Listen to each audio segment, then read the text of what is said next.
ஸ்ரீபெரும்புதூர்லையும் காஞ்சிபுரத்திலையும் தர்மபுரியிலையும் பதிவான வாக்குகளை விட கவுண்ட் பண்ணும் பொழுது 12,000 வாக்கு 18,000 வாக்கு 17,000 வாக்கு வந்து அதிகமா இருந்துச்சு எண்ணும் பொழுது.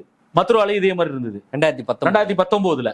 அதுக்கப்புறம் தான் வாக்கு அந்த அப்போ வந்து இந்த எல்லா தரவுகளும் வெளியில வந்து ஒரு பெரிய அசிங்கத்துக்கு உள்ளாச்சு. அந்த வழக்கு 5 வருஷம் நிறைவேறி இருந்துச்சு. கடைசியா தீர்ப்பு வரக்கு ஒரு 1.5 மாசம் முன்னாடி அவங்க அஃபிடவிட்ல அந்த மாதிரி ஒரு மிஸ்மேட்சே இல்லையே அப்படின்ட்டாங்க.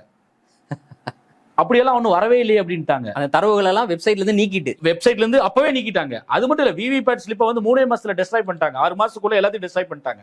அந்த டைம் இருக்கு, அதுக்குள்ளேயே டெஸ்ட்ராய் பண்ண அவசரமா என்ன வழக்கு நிலுவையில் இருக்கும்போது எதுக்கு டெஸ்ட்ராய் பண்ணும் 2019? அது இன்னொரு பிரச்சனை. ஆனால் இப்போ அந்த மாதிரி மாட்டிக்க கூடாதுன்றதுக்காகத்தான் போல்டு ஓட்டோட கவுண்டட் ஓட்டு அதிகமா வந்துருச்சு. இந்த 2 தயாரிக்கிறது இந்த பிஇஎல் இன்னொரு நிறுவனம், 2 நிறுவனம்.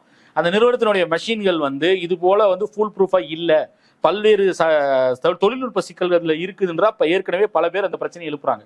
அதனாலதான் பேப்பர் பேலட்டுக்கே போலான்னு சொல்றாங்க.